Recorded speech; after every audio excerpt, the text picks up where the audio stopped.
বিতর্ক কি? বিতর্ককে একটা সেট সংজ্ঞার মধ্যে বেঁধে ফেলা খুব কঠিন। যদি সহজভাবে বলতে যাই, যখন দুজন মানুষ যুক্তি দিয়ে পরস্পরের সাথে কথা বলেন এবং কোনো কিছু একটা প্রমাণ করবার চেষ্টা করেন, সেটাকে বিতর্ক বলা যেতে পারে। তবে এখানটাতে খুব গুরুত্বপূর্ণ একটা বিষয় হচ্ছে যুক্তি, এবং সেই জিনিসটা আমাদেরকে বুঝতে হবে। ধরুন একজন ব্রাজিল ফ্যান এবং আর্জেন্টিনার ফ্যান পরস্পরের সাথে তর্ক করছেন এবং বলছেন যে আমাদের টিমটাই বেটার। এই তর্কটা অনেকভাবে হতে পারে। আমি বলতে পারি, এই তুই কি জানিস, আমরা বেটার, আমরা জাস্ট অনেক ভালো। আরে তুই কিছুই জানিস না, তোরা তো ব্রাজিল ফ্যান, তোরা তো 7 আপ, তোরা তো অমুক, তোরা তো তমুক, তোরা তো কিছুই জানিস না। এই যে খোঁচা দিয়ে কথা বলার যে প্রবণতাটা, বা এই যে যুক্তি ছাড়া নিজের বড়ত্বটা প্রমাণ করবার চেষ্টা করাটা, এইটা কিন্তু কুতর্ক, এবং এই কুতর্কের সংস্কৃতি কিন্তু বাংলাদেশের সব জায়গায় আছে। আপনি লক্ষ্য করবেন যে চায়ের দোকানে, এমনকি কোন একটা আড্ডার জায়গাতেও যখন মানুষ কিছু প্রমাণ করবার চেষ্টা করেন, তারা বলেন যে আরে তুমি কি জানো, আমার কাছ থেকে শোনো, আমি যেটা বলতেছি এটা ঠিক। তারা আশা করেন যে অন্যরা যারা ছোট, বয়সে ছোট, শিক্ষাগত যোগ্যতায় ছোট, চাকরি মর্যাদায় ছোট, তারা কিছু জানে না। আপনি জানেন, যিনি বড় তিনি জানেন, এবং তার কথা বাকিদেরকে মেনে নিতে হবে।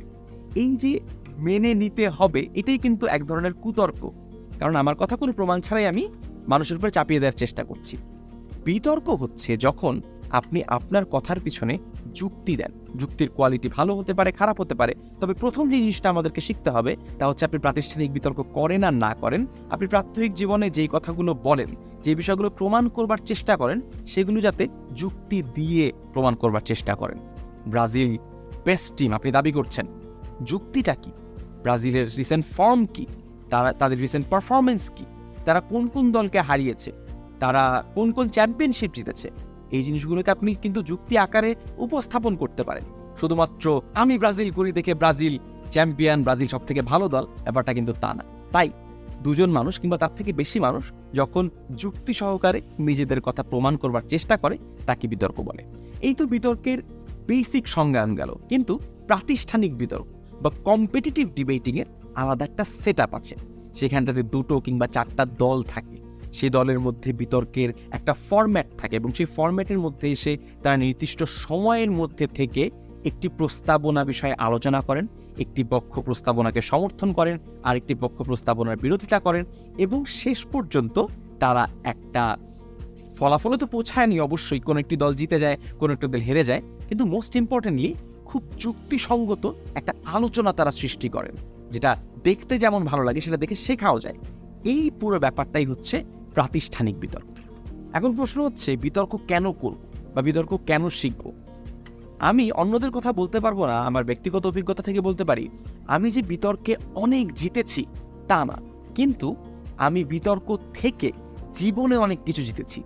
তার মানে হচ্ছে যে বিতর্ক থেকে আমার বাসায় যে কটা ট্রফি এসেছে, তার থেকে অনেক বেশি আমার মগজে শিক্ষা এসেছে, আমার ব্যক্তিত্বে নতুন নতুন পালক যোগ হয়েছে। একটু ব্যাখ্যা করি, আমি আমার ব্যক্তিগত জীবনে বা আমার প্রফেশনাল জীবনে যে কয়টা কাজ করি, তার মধ্যে বিতর্ক থেকে পাওয়া শিক্ষাটা অনেক বেশি জড়িত।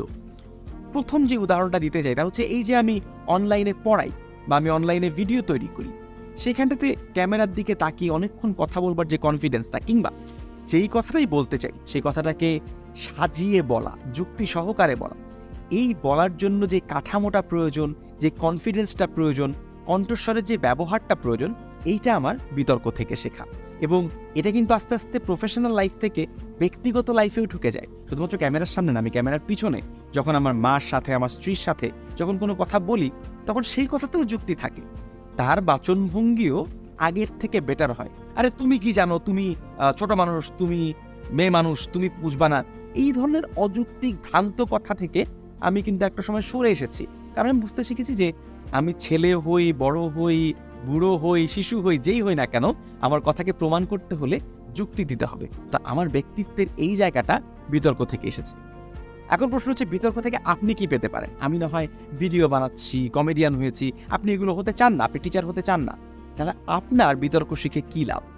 যে কোনো প্রফেশনাল সেট আপে আপনাকে কিন্তু কমিউনিকেট করতে হয়, প্রেজেন্টেশন দিতে হয়, মানুষের সাথে কথা বলতে হয়, মানুষকে কনভিন্স করতে হয়, নেগোশিয়েট করতে হয়।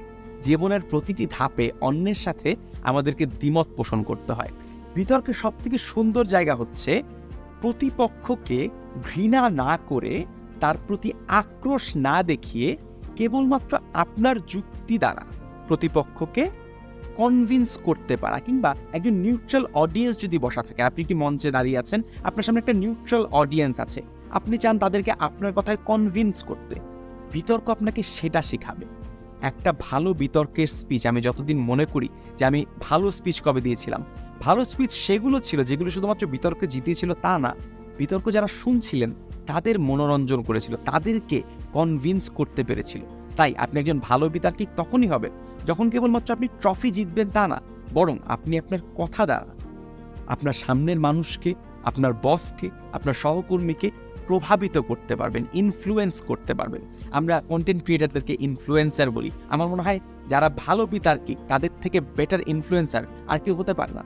কারণ আপনি নেচে গিয়ে মানুষকে যতটুকু ইনফ্লুয়েন্স করতে পারবেন, আপনি প্রতিদিনের বাক্যালাপে, প্রতিদিনের কথায় মানুষকে আরও বেশি ইনফ্লুয়েন্স করতে পারবেন। দ্বিতীয় যেই কারণটিতে আপনি ডিবেট করতে পারেন তা হচ্ছে আপনার সিভি। আমরা বিশ্ববিদ্যালয়ে ভর্তি হয়ে যাই, আমাদের সিভিতে লেখার মতো তেমন কিছু থাকে না। আমরা অনেকেই সেই অভাবটা পূরণ করবার জন্য কোনো রকম একটা ক্লাবে গিয়ে ভর্তি হয়ে থাকি। আপনি যদি তাও চান, আমি আপনাকে রেকমেন্ড করব যে আপনার প্রতিষ্ঠানের বিতর্ক ক্লাবটাতে গিয়ে ভর্তি হন, বিতর্ক দেখেন, দু একটা বিতর্ক জাজ করেন, আস্তে আস্তে বিতর্ক হয়তো করতেও শুরু করেন। অবশ্যই সিভি একটা গুরুত্বপূর্ণ জিনিস, সিভিতে কিছু একটা যোগ হবে, বাট আপনার এক্সপিরিয়েন্সটা খুব চমৎকার হবে, এবং সেই এক্সপিরিয়েন্স শেষে আপনি যদি কিছু বিতর্ক করেন, কিছু বিতর্কে বিজয়ী হন, সেই জিনিসটা আপনি সিভিতে যোগ করতে পারবেন। আমার মনে আছে আমার জীবনের প্রথম জব ইন্টারভিউ, তখন আমার সিভিতে তেমন কিছু ছিল না, আমি লিখে রেখেছিলাম অমুক জায়গায় চ্যাম্পিয়ন হয়েছি, তমুক জায়গায় চ্যাম্পিয়ন হয়েছি, এবং সেটা দেখে আমার ইন্টারভিউর বেশ ইমপ্রেসড হয়েছিলেন। আচ্ছা, তুমি বিতর্ক করতে পারো, তুমি এখানে বিতর্ক করেছো, এখানে বিতর্ক করেছো। তিনি আমাকে সেই এক্সপিরিয়েন্সগুলো আরও জানতে চাইলেন আমার থেকে। সো বিতর্ক এমন একটা এক্সপিরিয়েন্স যেটা আপনাকে হিউম্যান স্কিল শেখাবে, পার্সোনাল স্কিল শেখাবে, এবং এই পার্সোনাল স্কিল কিন্তু আপনার সিভিকে অনেক বেশি ভারী করবে। তৃতীয় যে কারণে আপনি বিতর্ক শিখতে পারেন তা হচ্ছে বিতর্ক আপনার জ্ঞান বৃদ্ধি করবে। বিতর্কে ভালো করতে হলে বা বিতর্কে টিকে থাকতে হলে আপনাকে প্রতিদিন আপনার আশেপাশের পৃথিবী সম্পর্কে জানতে হবে, শিখতে হবে। দেশটা কেমন চলছে, আন্তর্জাতিক বিশ্বে কি চলছে, এই বিষয়ে আপনাকে জানতে হবে, এবং জানতে জানতে একটা সময় জ্ঞানের একটা ক্ষুধা তৈরি হবে, আপনার জানার প্রতি আগ্রহ বাড়বে। আমি যখন একদম ছোট ছিলাম, স্কুলে পড়তাম, তখন কিন্তু আমি যে প্রতিদিন নিউজ পেপার পড়তাম তা না, কিন্তু যখন বিতর্ক করতে শুরু করলাম তখন দেখলাম যে নিউজ পেপার পড়া ছাড়া বিতর্কটা ঠিক করা যাচ্ছে না। মানে আমি অনেক কিছু জানি না, বিতর্কে এমন অনেক বিষয় নিয়ে আলোচনা করতে হচ্ছে যে আমাকে জানতে হবে। তাই সেখান থেকে একটু একটু নিউজ পেপার পড়া, ছোটোখাটো বইপত্র পড়া, সে অভ্যাসটা শুরু হলো, এবং সেটা আজ পর্যন্ত অভ্যাসটা রয়ে গেছে। এখন কিন্তু আমি বিতর্ক করি না, তবুও ওই প্রতিদিন সকালবেলা নিউজ পেপারটা দেখা, ইউটিউবে দু একটা নিউজ চ্যানেল দেখা, ভক্স দেখা, আল জাজিরা দেখা, এই জিনিসগুলো অভ্যাস থেকে যায়। তাই এই জ্ঞান চর্চার সার্কেলটার মধ্যে ঢোকাটা কিন্তু বিতর্কের একটা অত্যন্ত গুরুত্বপূর্ণ ইনসেন্টিভ। সর্বশেষ যেই কারণে আপনাকে আমি বিতর্ক শিখতে বলবো তা হচ্ছে মুক্ত চিন্তার চর্চা করা। মুক্ত চিন্তা মানে হচ্ছে যে কোনো কিছুর পক্ষে এবং বিপক্ষে নির্মোহভাবে ভাবতে পারা। মানে আমরা অনেক সময় এমনটা হয় যে ধরে নেই যে একজন মানুষ, সরকার, রাষ্ট্র, গুরুজন কিছু একটা বলেছেন, তার বিপক্ষে আর কিছু বলা যাবে না। আপনি যখন বিতর্ক শিখবেন তখন যুক্তির মাধ্যমে অন্যের মতকে খণ্ডন করবার যে প্রয়াস, সেটা আপনার মধ্যে সৃষ্টি হবে। তখন আপনি সাহসটা পাবেন যে সরকার হোক, রাষ্ট্র হোক, গুরুজন হোক, ক্লাসের শিক্ষক হোক, যেই হোক, তারা যাই বলেন না কেন, কোনো কথাই প্রশ্নের ঊর্ধ্বে না, প্রশ্ন করতে শিখবেন। আপনি যদি বিতর্ক করেন, প্রশ্ন করতে শিখবেন, দ্বিমত করতে শিখবেন, এবং সেই দ্বিমতটা ভয়েস করতে শিখবেন। মাও সেতুং বলেছিলেন, শতমতে সংঘাত ঘটুক, শতপুষ্প বিকশিত হোক। তার মানে মতের সংঘাত হওয়াটা একটা সমাজের জন্য খুব বেশি দরকার। এই কারণটাতে মুক্ত চিন্তা শিখতে, ভালোভাবে কোনো কিছুকে যাচাই করতে, কোনো মতকে প্রশ্নবিদ্ধ করতে, প্রশ্ন করতে, বিপক্ষ মত তুলে ধরতে বিতর্ক শেখা অত্যন্ত গুরুত্বপূর্ণ।